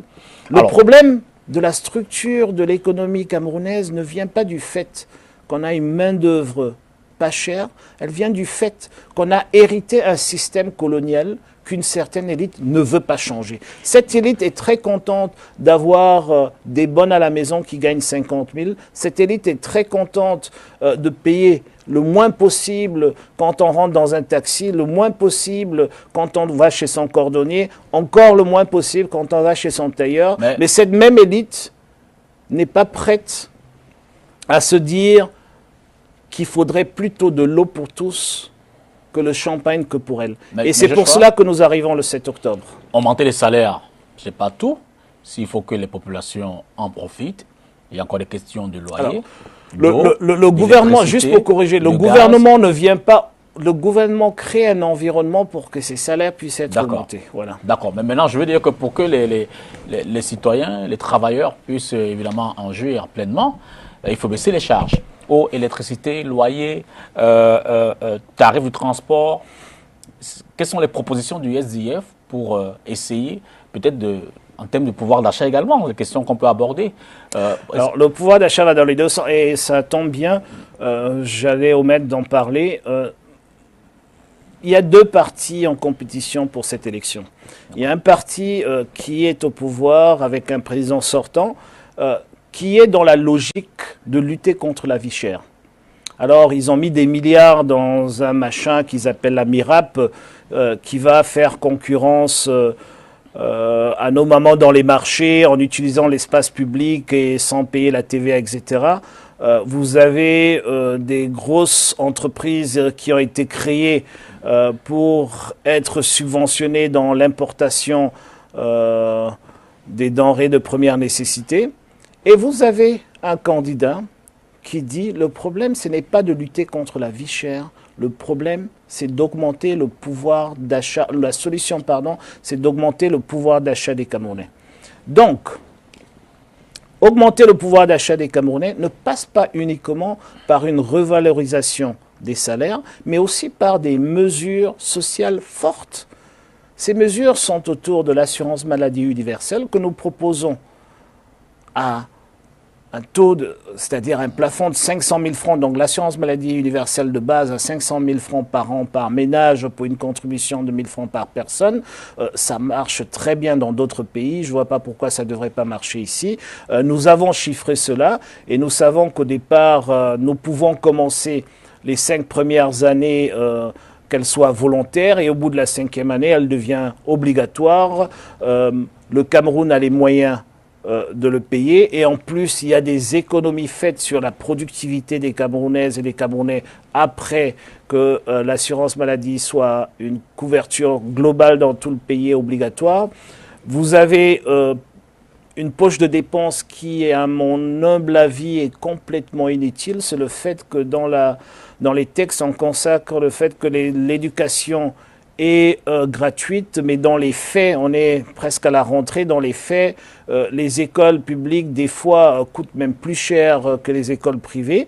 Et donc, il faut revenir au texte, il faut imposer la gratuité absolue de l'école pour que ce ne soit pas plus une poche de dépenses, mais plutôt, comment dirais-je, un pilier sur lequel les familles camerounaises peuvent s'arrimer pour, comment dirais-je, pour éduquer leurs enfants gratuitement. Mais ce que je dis aussi, c'est que en même temps que l'école devienne gratuite, il faut qu'on impose l'école obligatoire. Parce qu'un des gros problèmes, c'est que trop d'enfants camerounais sortent du système parce qu'on n'arrive pas à payer l'école. Et donc, l'école obligatoire, les parents incapables, c'est l'État qui finance tout cela? Mais écoutez, déjà, il faut la gratuité de l'école. Ensuite, il faut s'attaquer à l'autre problème de l'école, c'est le manuel scolaire. L'autre problème de l'école étant le manuel scolaire, ce que nous proposons, c'est la dématérialisation du manuel scolaire, c'est-à-dire qu'aujourd'hui, ça marche dans d'autres pays déjà. Nous allons faire en sorte que des jeunes entrepreneurs camerounais produisent, assemblent des tablettes au Cameroun. Si vous achetez une tablette aujourd'hui en masse à Taïwan, elle ne coûte guère plus que 15 000 francs la tablette. Nous allons le rendre possible au Cameroun, peut-être un peu plus cher, parce qu'on a d'autres coûts structurels qui n'ont pas là-bas. Et même si elle revient à 20 000 francs sur le marché, c'est toujours moins cher que les 84 000 de moyenne qu'un parent paye pour un enfant à l'école.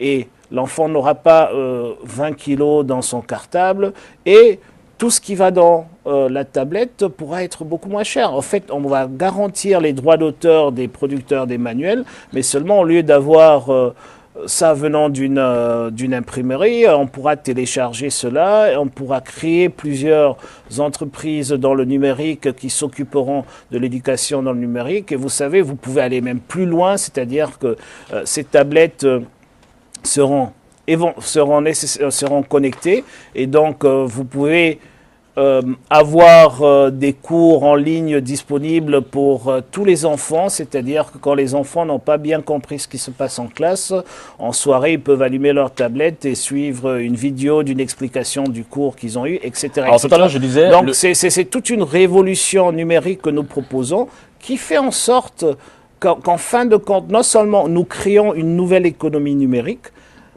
qui est pratiquement inexistante au Cameroun aujourd'hui, mais nous donnons un nouveau pouvoir d'achat aux familles parce que, au fait, elles économisent, elles peuvent maintenant déplacer ce qu'elles investissaient dans l'école, dans le manuel scolaire, dans la santé, dans le médicament et tout ça, sur d'autres voies un peu plus productives ou dans des investissements comme par exemple les logements sociaux, etc. Je disais justement que c'est bien d'augmenter les salaires, mais encore faudrait-il que les charges, peut-être des foyers, des charges comme le loyer, l'eau, l'électricité, le gaz, le transport. Quelles sont les propositions du SDF? Alors, en matière de transport, nous avons une proposition forte concernant le transit urbain. Je crois que c'est un des plus gros problèmes aujourd'hui au Cameroun. Et donc, il faut avoir, comment dirais-je, un programme audacieux pour le transit urbain. Il faut le mettre en place. Aujourd'hui, la seule façon de le faire, et de le faire comme d'autres pays qui ont réussi, le Brésil, etc., c'est de pouvoir stimuler la mise sur pied, si possible, à travers des acteurs locaux, mais de toute façon par des privés et avec des partenariats publics-privés, des usines de montage et d'assemblage de bus pour pouvoir produire des bus en grand nombre, pour pouvoir créer des véritables structures comme on l'avait. Quand on était tout petit, Dipita, on avait la Sotuc, c'est avec la Sotuc qu'on allait à l'école, ça nous coûtait 35 francs à mon époque, je ne sais pas ce que ça coûtait à ton époque. 75 francs. Voilà, et donc de mettre sur pied ce vaste chantier de transit urbain pour ramener la fluidité dans nos villes, pour faire en sorte que les écoles ne vont pas, surtout dans les villes, que la mobilité urbaine devienne une réalité et qu'aujourd'hui, que ce n'est pas un cauchemar quand vous habitez, je ne sais pas, à Bassa et vous travaillez à Bonanjo. Deuxièmement, il faut comprendre que au niveau de l'électricité, nous avons un problème, encore une fois, avec nos projets. Et une fois qu'on travaillera sur ce volet-là, c'est-à-dire qu'on aura la capacité de pousser les projets à bout et d'avoir des véritables managers de projets, c'est-à-dire des gens capables d'amener les projets à maturation, de les financer et de mener les projets à terme, on aura beaucoup plus de barrages parce que les barrages, le gouvernement camerounais n'est pas dans l'obligation de débourser de l'argent pour les avoir. C'est...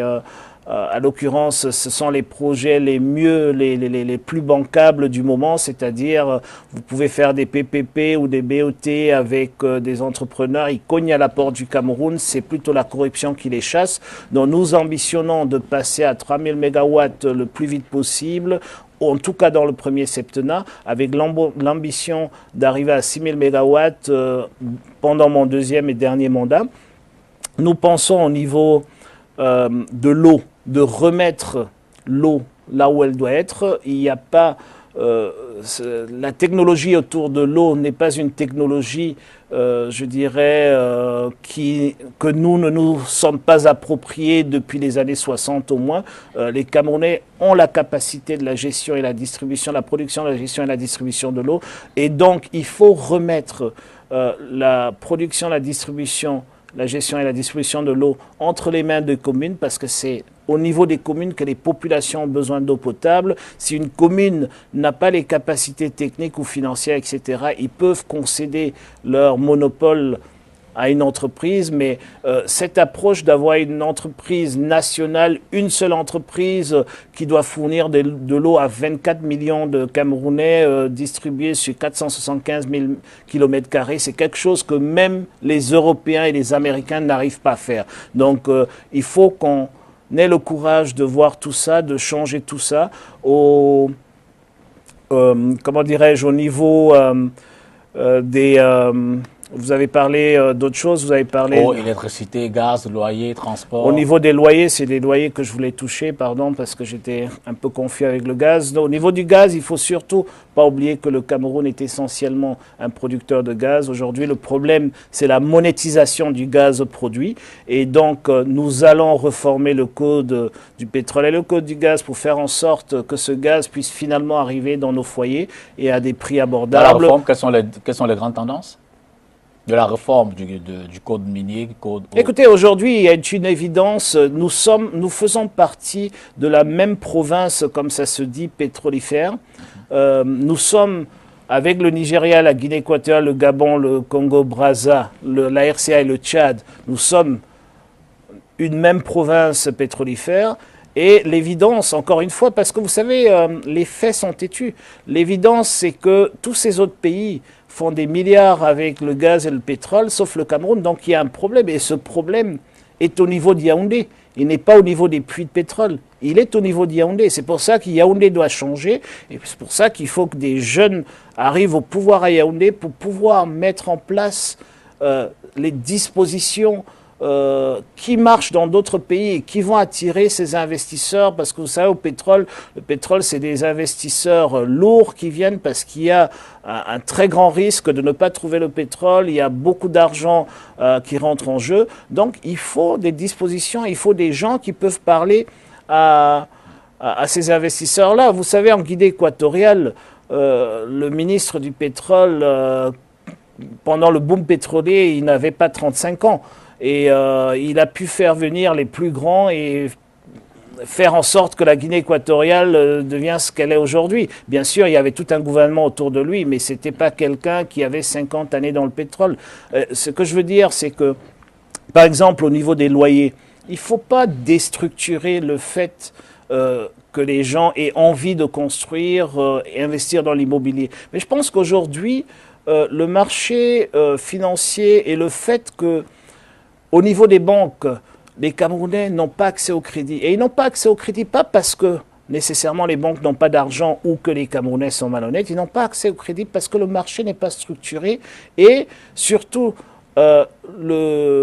l'institut judiciaire n'est pas à la hauteur aujourd'hui. Et je ne parle pas des hommes dans la justice, mais je parle de l'institution. Ils ne sont pas à la hauteur de ce qu'attendent les financiers, les banquiers, pour pouvoir mettre tout cet argent qui déborde dans leur coffre sur le marché. Parce qu'un banquier, essentiellement, qu'est-ce qu'il fait? Il prête de l'argent pour gagner de l'argent. Mais quand vous êtes dans un pays où déjà on demande un titre foncier pour vous prêter de l'argent, c'est déjà qu'il y a un problème de confiance dans le marché. Mais quand en plus... à travers les dysfonctionnements de l'administration, vous pouvez avoir 2-3 titres fonciers avec 2-3 noms différents. Vous voyez bien que les banquiers ont des problèmes. Et qui paye le prix, c'est le client de la banque. Parce que finalement, ce que vous payez, la prime que vous payez sur les intérêts vient du fait que la banque veut se couvrir. Et nous disons, par exemple, aujourd'hui, il n'est pas normal au niveau des loyers, par exemple, parce qu'il y a cette difficulté de financer les projets immobiliers, qu'on rentre dans un système où c'est plutôt la classe la plus démunie des Camerounais qui paye ce prix. Parce que qu'est-ce qui se passe aujourd'hui? C'est que quand vous commencez dans votre vie active et vous avez la chance que peut-être 80% de Camerounais n'ont pas, de trouver un travail à un certain âge, vous êtes dans l'incapacité de louer, pas parce que vous gagnez mal votre vie, mais tout simplement parce que le marché ne fonctionne pas. C'est-à-dire que pour avoir un petit appartement, il faut payer 1, 2, des fois même plus, il faut payer 1 an d'avance, 18 mois d'avance, etc. Encore une fois, pourquoi est-ce qu'on le fait? Et le prétexte qu'on utilise pour faire payer 12 ou 18 mois d'avance aux jeunes, c'est qu'on se dit qu'on n'est pas sûr qu'ils pourront payer. Mais encore, c'est parce que le bailleur n'a aucun recours aujourd'hui, à part ce que le ministre de la Justice a introduit avec le nouveau code pénal où la relation bailleur-locataire est passée d'une relation commerciale à une relation pénale, malheureusement, mais nous, on va annuler tout ça. Mais il faut mettre des dispositions en place pour faire en sorte qu'il y ait un organisme qui puisse garantir tout ça, où on verse, où les garanties de loyer sont versées, qui manage ces garanties de loyer, qui diminue le risque des bailleurs, qui, en même temps, grâce à ce mécanisme, baisse les charges locatives des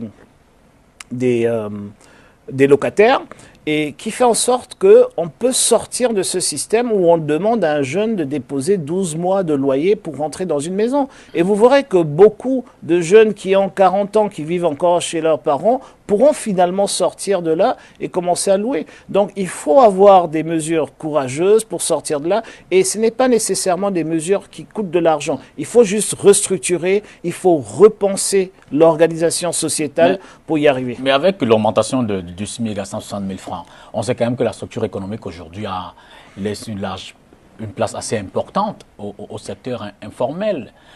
Comment est-ce que cette partie de la population, qui n'est pas forcément dans le système économique, profite de cette mesure-là?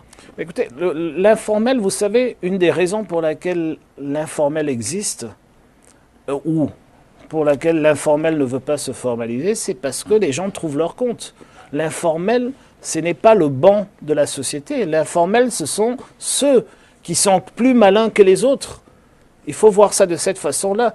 Et quand j'ai fait cette proposition de loi, Monsieur Dipita, nous avons quand même travaillé dessus. Je ne suis pas allé dans un bureau climatisé et créer quelque chose. J'ai travaillé avec quelques étudiants en économie qui m'ont aidé à aller faire des recherches sur le marché, sur la place. Et d'ailleurs, en l'occurrence, c'était à Yaoundé. Vous savez, en moyenne, vous avez, par exemple, l'informel le plus significatif aujourd'hui, qu'on peut le mieux expliquer, ce sont par exemple les garagistes. Et je suppose que vous avez une voiture. Vous conviendrez avec moi qu'il est difficile d'aller dans un garage et ne pas payer au moins 5 000 francs pour une réparation quelconque. Et il est difficile de trouver un garage qui ne reçoit pas au moins 4 véhicules dans une journée. Absolument. Et donc, si vous faites le calcul, vous voyez, et c'est ce que ces étudiants ont ressorti, que ceux qui sont dans ce que j'appelle l'informel structuré, c'est-à-dire l'informel qui a pignon sur rue, je ne parle pas de l'informel qui aujourd'hui vend 3 chaussures et demain fait autre chose, cet informel-là, qui n'a ni registre de commerce, qui ne paye pas de TVA, qui ne paye pas d'impôts et qui, très souvent, est logé dans une structure provisoire, cet informel-là, en moyenne, les patrons gagnent au moins 250 000 francs par mois. Le problème qu'ils ont, et c'est comme dans l'agriculture, c'est que les gains ne viennent pas tous les jours. C'est que vous avez subitement un client qui a fait un accident où vous pouvez gagner 400, 500 000 francs. Et puis vous avez 2 semaines, il n'y a aucun accident, vous ne gagnez rien. Et puis vous avez celui qui a oublié de faire son vidange et qui coule son moteur et qui vient, vous faites à nouveau 100 000 francs, etc. Et quand vous structurez tout ça, ça veut dire quoi ? Ça veut dire que vous poussez les gens, vous bancarisez les gens, parce qu'une fois que les gars, les gens, les Camerounais, les employés, les travailleurs commencent, il y a un plus grand accès aux banques, aux services financiers, etc. Et donc, les transactions peuvent se faire aisément par carte de crédit, par carte de débit, et avec votre banquier, vous avez un chiffre que vous faites annuellement qui fait en sorte que vous pouvez véritablement passer de cette catégorie où vous attendez le client qui vient jamais à la catégorie où il y a une meilleure gestion de votre entreprise qui fait en sorte que tous les mois, vous pouvez avoir un certain montant. Et à travers cela, vous pouvez sortir de ce garage provisoire pour emprunter de l'argent à cette banque ou cette microfinance pour construire un véritable garage et faire finalement bâtir une entreprise autour de votre métier. Donc c'est comme ça que nous envisageons cette sortie-là, et nous nous donnons 5 ans pour que les Camerounais commencent à ressentir les effets de ces réformes majeures, de cette restructuration de la société, de cette rupture avec notre passé colonial qui malheureusement nous domine encore aujourd'hui. Quand je dis passé colonial, je ne dis pas le passé colonial d'une colonie, une relation d'une colonie avec le colon. Je dis passé colonial parce que la structuration de notre société aujourd'hui, nos marchés, les salaires, tous sont encore calqués sur les modèles que le colon avait imposés dans ces colonies et que malheureusement ceux qui sont au pouvoir depuis le départ des colons n'ont jamais eu le courage de changer. Je suis aussi président. À quel montant fixe-t-il le montant du salaire du président de la République, des ministres, des directeurs généraux? Y aura-t-il des réformes à ces niveaux, peut-être pour se permettre des économies? Bien sûr. Des véhicules? Bien sûr, bien sûr. Déjà, et je l'ai là-dedans, je l'ai dans le programme, il est évident qu'il faut sortir de toutes ces poches de dépenses autour qui n'ont aucun sens. Vous savez, quand vous avez un fonctionnaire qui gagne, je ne sais pas moi, 250 000 francs, à qui on donne un véhicule qui consomme de l'essence pour 200 000 francs par mois, il y a déjà un problème structurel. Même quand on donne un véhicule à un fonctionnaire et on ne lui donne pas l'essence pour pouvoir l'utiliser, il y a un autre dysfonctionnement. Et le troisième dysfonctionnement, c'est quand on vous donne un véhicule, mais on ne vous donne pas de chauffeur, et on n'attend pas de vous d'être le chauffeur, et vous prenez quelqu'un du privé pour construire à vos frais, pour conduire un véhicule qui appartient à tous les Camerounais.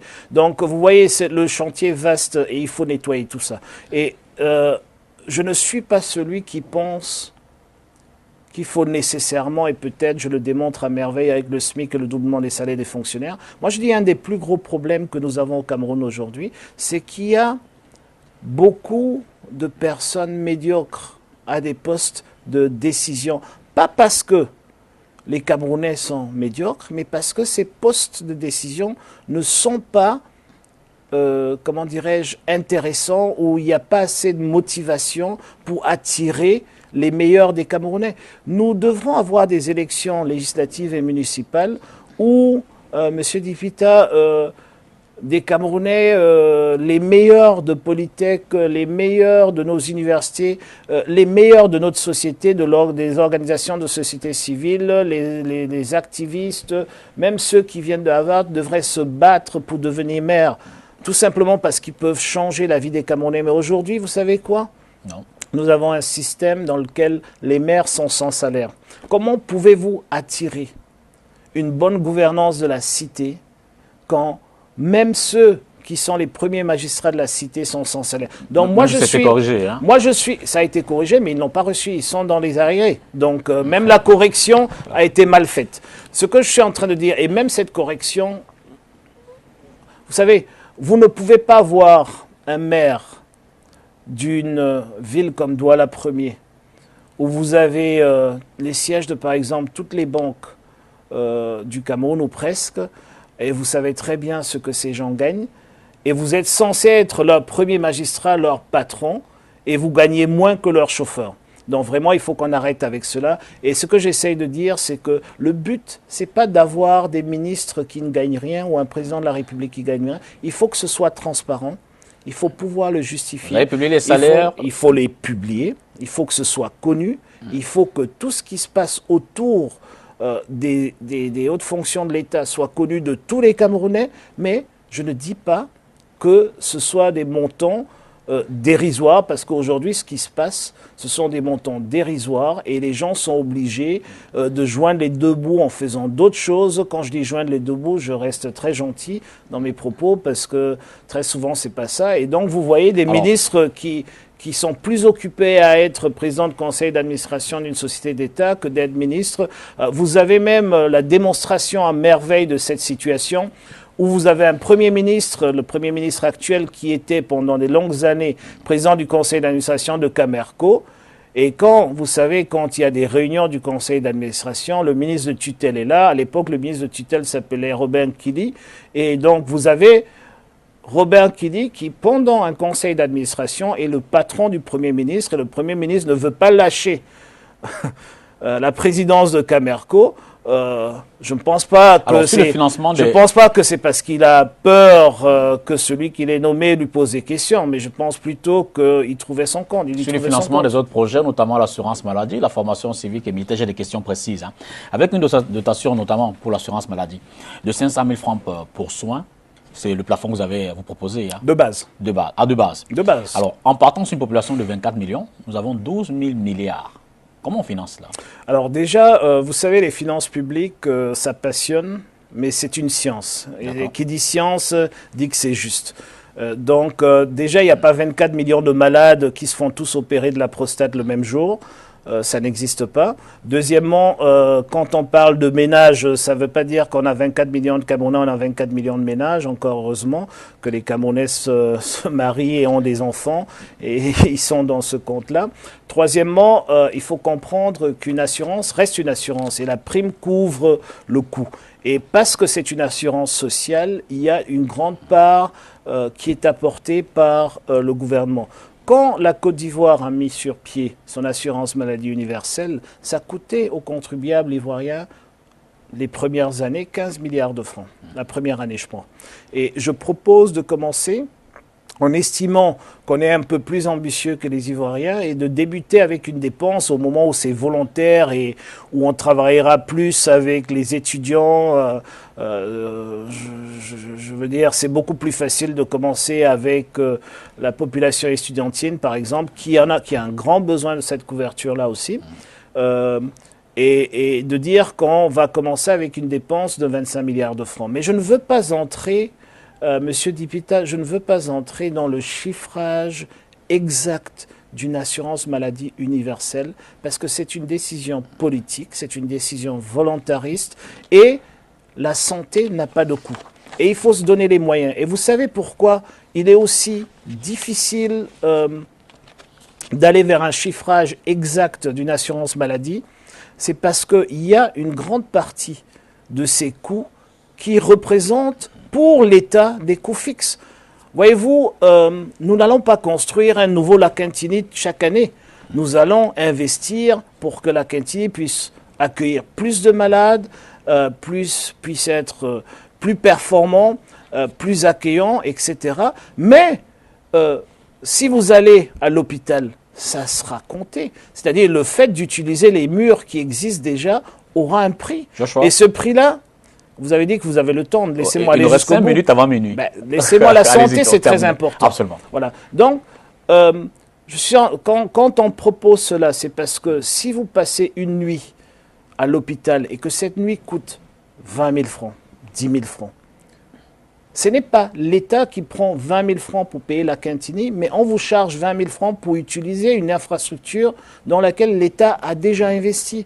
Donc, vous voyez, vous ne pouvez pas avoir des dépenses linéaires. Donc, il faut le comprendre. Et ce que j'aimerais dire, c'est qu'on arrête de faire croire aux Camerounais que la santé et l'éducation sont des coûts. Ce sont des investissements. Parce que quand le Camerounais se porte bien et a reçu une bonne éducation, il est productif. Il est productif et demain, on aura à la place de nos tournes d'eau des Microsoft et autres. Encore d'autres questions, mais vraiment des réponses brèves, hein, si on peut les faire en moins de 5 minutes. Écoutez, l'entrée en vigueur des APE a il s'agit des 7 prochaines années des Camerounais, donc Absolument. je ne peux pas faire des raccourcis dessus. Absolument. L'entrée en vigueur des APE a commencé à baisser de manière drastique les recettes de l'État. Alors, comptez-vous remettre ces accords en cause? Non, alors j'aimerais juste dire sur les APE en 2 mots. Le problème, ce n'est pas les APE, c'est le gouvernement camerounais. Alors, les APE, c'est une opportunité. Il n'y a aucun gouvernement qui a pu construire une croissance durable sur une fiscalité de porte. La fiscalité de porte n'est pas une niche fiscale, mais c'est plutôt un mécanisme de régulation du marché. Et donc, il faut le prendre en tant que tel. Aujourd'hui, il faut avoir le courage de devenir un État qui produit de la plus-value. Et c'est ce que les APE nous offrent comme opportunité. Et je vais saisir cette occasion pour m'investir pour que les entreprises camerounaises puissent véritablement devenir productives et faire utiliser ces APE-là pour créer de la richesse locale. Vous savez, les APE, c'est très simple. Les avantages que nous avons dans ces APE-là, c'est des avantages que d'autres pays rêvent avoir. Le problème que nous avons, c'est que nous n'avons pas les entreprises, les industries qui peuvent exploiter cette niche, c'est-à-dire le fait de pouvoir exporter sans frais de douane à l'arrivée vers l'Union européenne, un marché, le premier marché mondial pour les produits d'exportation du Cameroun. Quelle stratégie pour la promotion de l'emploi jeune? Il y en a plusieurs. La première, c'est déjà d'avoir une véritable volonté politique d'attaquer le problème en créant un fonds spécial pour cela. Nous pensons qu'il faut... nous pensons pas. Nous allons investir 10 milliards par région et par année spécifiquement pour cela. Nous allons mettre sur pied un projet très ambitieux au niveau de l'agriculture. Et quand je parle d'agriculture, je ne parle pas agriculture machette et botte, je parle agriculture vraiment autour des exploitations familiales et qui sont des véritables agribusiness et des entreprises familiales. Nous allons investir dans 5000 agribusiness par année pour créer des clusters autour de ces agribusiness, de l'agriculture, un nouveau modèle d'entreprise agricole axé autour de la jeunesse avec des nouvelles technologies, nous les savons abondantes aujourd'hui, pour faire en sorte que sur l'hectare, qu'on puisse produire 2, 3, 4, 5 fois plus qu'aujourd'hui. Mais surtout, le plus grand projet, c'est celui de la révolution numérique que nous proposons, le plan de révolution numérique qui, je crois que c'est, à mon humble avis, ce plan est merveilleux, c'est un bijou pour ce pays. Et avec ce plan-là, en un seul septennat, nous sommes capables de transformer notre pays en véritable locomotive du numérique en Afrique. Et je pense que les jeunes ne devraient pas louper cette occasion le 7 octobre de transformer notre pays en cette locomotive numérique, parce que les emplois de demain, l'industrie de demain, les opportunités de demain, surtout la plus-value de demain sera autour du numérique.